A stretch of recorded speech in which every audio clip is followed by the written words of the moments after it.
5 meaningful minutes.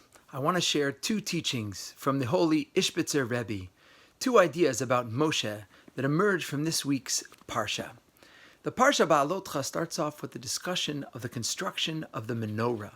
And unlike all the other vessels of the Mishkan, Moshe seems to have difficulty with constructing the menorah.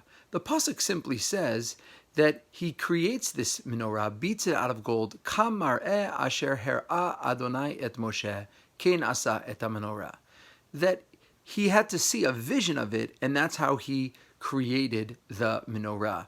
We didn't see that by all the other kelim, and Rashi points out, quoting the Gemara, that it was nitkasheba. It was difficult for him. He couldn't figure out the intricacies of the menorah. Something about it troubled him. Something about it was complicated, and Hashem had to show him literally a picture of what it was going to be, and then he created the menorah. The Ishbitzer Rebbe, one of the great Hasidic Rebbes, offers a slightly different interpretation. And he says, what was difficult? Why was this particularly challenging? And he offers a sweet teaching from the students of the Baal Shem Tov. And he says that there's something that even Moshe can't know. And what is that? Moshe, the greatest of all prophets, still isn't all-knowing. And the menorah was about light. It was about illuminating the world. It was about the light of the first light of creation, that early light, that creative light that goes all the way back. And something about that light, something about the mysteries of everything, was still out of reach even for Moshe. And so when he was trying to create the menorah, he was struggling to understand how to capture that initial beautiful light of creation. And Hashem had to show him how to do it. And it reminds me of another piece of the Ishbitzer Rebbe, another teaching on Parshat Matot, where he explains that Moshe was different than all the other prophets. And the Rambam classically taught us that what made Moshe different is that he could speak face to face with God anytime he wanted. There was sort of a conversation. He didn't have to experience nevuah, prophecy, in a sleep or a trance-like state like many of the prophets. Moshe could experience it while awake at any time. It was peh el peh, it was face to face, it was very powerful. But the Ishbitzer Rebbe says, no.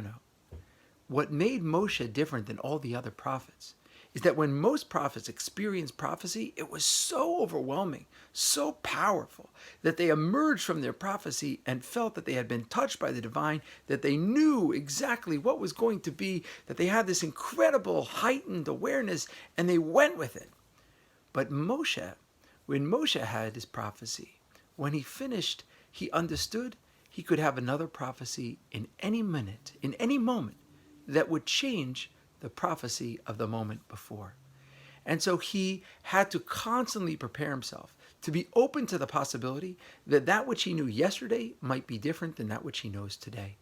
And whereas other prophets had one prophecy this week and maybe not another one for a month, they just went with whatever they had, realizing this was the truth of their experience. But Moshe knew that the truth can change. Moshe knew that the reality could change. Moshe knew that the message could change in any moment. And he was constantly aware and open to the possibility that he was really quite uncertain of what would be. And I find these 2 teachings of the Ishbitzer Rebbe so personally powerful today as we prepare for this Parsha and we think about Moshe's lack of total awareness, his recognition that he isn't always so certain, that there is so much that he doesn't know, that he has to prepare for the possibility of change tomorrow. And we all have to hold on to the recognition that life throws us many curveballs, so many moments of change, so many moments of uncertainty as we're all living in right now. And I pray and I give us the strength that we recognize that in every moment of change and uncertainty, we can brace ourselves and we can prepare ourselves to know that another moment of change could come just as quickly and right us back to a place that we feel more comfortable.